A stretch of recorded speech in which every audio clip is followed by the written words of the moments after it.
कल्पना करिए कि आप सुबह उठते हैं और अपने दांत ब्रश करते हैं।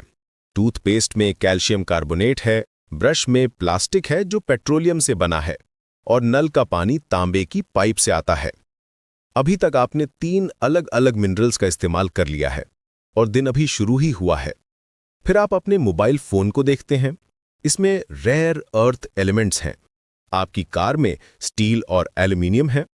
घर की दीवारों में सीमेंट है जो लाइमस्टोन से बना है। ये कहानी है हमारी धरती के छुपे हुए खजाने की, जिसके बिना हमारा जीवन अधूरा है। हमारे शरीर को भी मिनरल्स की जरूरत होती है। वैज्ञानिकों का कहना है कि हमारे भोजन का 0.3% हिस्सा मिनरल्स होना चाहिए। आयरन से हमारा खून बनता है, कैल्शियम से हड्डियां मजबूत होती हैं, मैग्नीशियम हमारे मसल्स के लिए जरूरी है, जिंक हमारे इम्यून सिस्टम को बूस्ट करता है। अगर ये मिनरल्स नहीं मिले तो अनीमिया, ऑस्टियोपोरोसिस जैसी गंभीर बीमारियां हो सकती हैं। लेकिन ये सिर्फ शुरुआत है। धरती की सतह के नीचे छुपे हुए ये मिनरल्स 3 मुख्य कैटेगरीज में बांटे गए हैं। पहली कैटेगरी है मेटालिक मिनरल्स। इसमें फेरस मिनरल्स हैं जैसे आयरन ओर और मैंगनीज, जो स्टील बनाने के लिए जरूरी हैं। दिलचस्प बात यह है कि 1 टन स्टील बनाने के लिए लगभग 10 किलो मैंगनीज चाहिए होता है। बिना मैंगनीज के स्टील ब्रिटल हो जाता है और टूट जाता है। फिर आती हैं नॉन फेरस मिनरल्स जैसे copper, lead, zinc. Copper electrical wiring के लिए परफेक्ट है क्योंकि ये इलेक्ट्रिसिटी को बहुत अच्छा कंडक्ट करता है। और प्रेशियस मिनरल्स जैसे गोल्ड, सिल्वर, प्लैटिनम, ये ना सिर्फ ज्वेलरी के लिए बल्कि इलेक्ट्रॉनिक्स और मेडिकल इक्विपमेंट में भी इस्तेमाल होते हैं। दूसरी कैटेगरी है नॉन मेटालिक मिनरल्स। इसमें लाइमस्टोन, माइका, जिप्सम जैसे मिनरल्स आते हैं जो कंस्ट्रक्शन और इंडस्ट्री में काम आते हैं। लाइमस्टोन से सीमेंट बनता है, माइका इलेक्ट्रिकल इंसुलेशन के लिए इस्तेमाल होता है, जिप्सम से प्लास्टर ऑफ पेरिस बनता है। तीसरी और सबसे महत्वपूर्ण कैटेगरी है एनर्जी मिनरल्स। कोल, पेट्रोलियम, नेचुरल गैस, यूरेनियम। ये वो मिनरल्स हैं जो हमारी पूरी सिविलाइजेशन को पावर देते हैं। अब सवाल यह है कि ये मिनरल्स धरती में कैसे मिलते हैं। 5 मुख्य तरीके हैं। पहला है वेन्स और लोड्स, जब मैग्मा ठंडा होकर क्रैक्स में जम जाता है। ये प्रोसेस मिलियंस ऑफ ईयर्स लेती है। दूसरा है बेड्स और लेयर्स, जब सेडिमेंट्री रॉक्स में मिनरल जमा होते हैं लेयर बाय लेयर, जैसे किताब के पेजेस। तीसरा है रेजिडुअल मास, वेदरिंग से बचे हुए मिनरल्स। चौथा है अलुवियल डिपॉजिट्स, नदियों के किनारे जमा हुए मिनरल्स, जहां पानी का फ्लो मिनरल्स को कैरी करके ले आता है। और पांचवा है ओशन वाटर से निकाले गए मिनरल्स जैसे सॉल्ट। भारत में मिनरल्स का डिस्ट्रीब्यूशन बहुत अनइवन है। ये एक फैसिनेटिंग ज्योग्राफिकल स्टोरी है। पेनिनसुलर इंडिया में कोल के भंडार हैं क्योंकि यहाँ एंशिएंट फॉरेस्ट थे जो मिलियंस ऑफ ईयर्स में कोल में कन्वर्ट हो गए। गुजरात और आसाम में पेट्रोलियम मिलता है क्योंकि यहाँ मरीन सेडिमेंट्स थे। ओडिशा, छत्तीसगढ़, कर्नाटक और झारखंड से इंडिया का 97% आयरन ओर आता है। ये स्टेट्स जियोलॉजिकल बेल्ट में आते हैं जहाँ आयरन रिच रॉक्स हैं। ओडिशा अकेले इंडिया का 65% बॉक्साइट प्रोड्यूस करता है। लेकिन यहाँ कहानी का डार्क साइड शुरू होता है। माइनिंग एक खतरनाक धंधा है।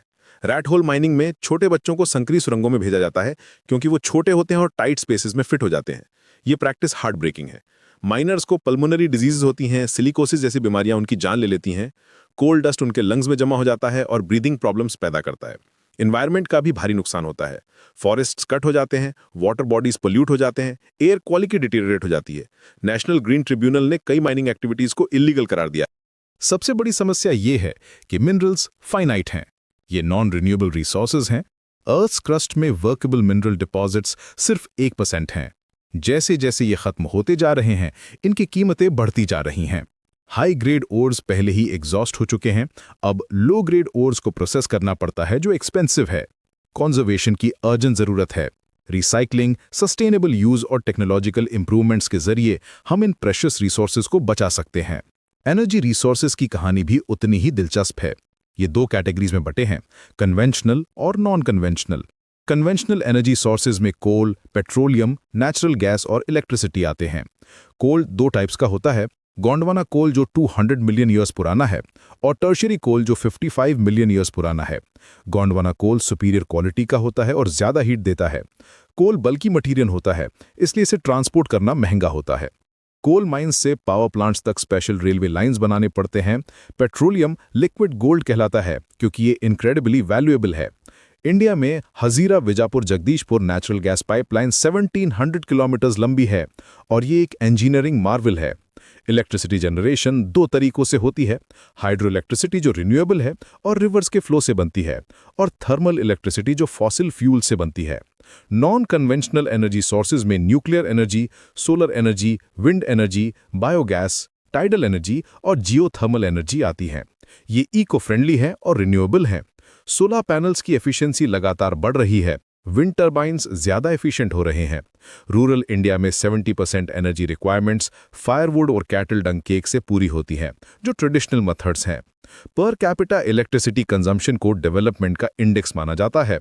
जितनी ज्यादा इलेक्ट्रिसिटी कंजम्पशन उतना ज्यादा डेवलप्ड कंट्री। डेवलप्ड कंट्रीज में पर कैपिटा कंजम्पशन हजारों यूनिट्स में है, जबकि डेवलपिंग कंट्रीज में ये कम है। लेकिन यहां भी कंजर्वेशन की जरूरत है। फ्यूचर की तस्वीर क्लियर है। कन्वेंशनल एनर्जी सोर्सेज डिप्लीटिंग हो रहे हैं, एनवायरमेंटल कंसर्न्स बढ़ रहे हैं, क्लाइमेट चेंज का खतरा मंडरा रहा है। ग्लोबल वार्मिंग, पोल्यूशन और इकोसिस्टम डिस्ट्रक्शन के कारण हमें रिन्यूएबल एनर्जी सोर्सेज की तरफ शिफ्ट होना होगा। Solar panels, wind turbines, hydro electric dams, ये सब हमारे फ्यूचर के पिलर्स हैं। कॉन्जर्वेशन सिर्फ गवर्नमेंट की जिम्मेदारी नहीं है, हर व्यक्ति को अपना योगदान देना होगा। एनर्जी एफिशिएंट अप्लायंसेस का इस्तेमाल करना, अननेसेसरी लाइट्स बंद करना, पब्लिक ट्रांसपोर्ट का इस्तेमाल करना, छोटे छोटे स्टेप से बड़ा बदलाव आ सकता है। एलईडी बल्ब्स यूज करना, एयर कंडीशनर का टेम्परेचर सेंसिबली सेट करना, कारपूलिंग करना, ये सब प्रैक्टिकल स्टेप्स हैं। टेक्नोलॉजी भी हमारी मदद कर रही है। Better extraction methods, efficient processing techniques और रिसाइकलिंग टेक्नोलॉजीज से हम मिनरल्स का बेहतर इस्तेमाल कर सकते हैं।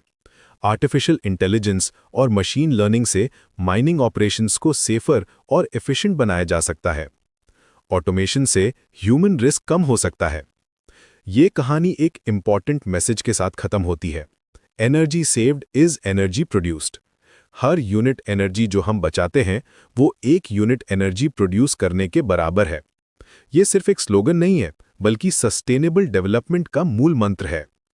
आज जब आप अपने घर वापस जाएं, तो एक बार फिर से देखिए कि आपके आसपास कितने मिनरल्स और एनर्जी सोर्सेज का इस्तेमाल हो रहा है।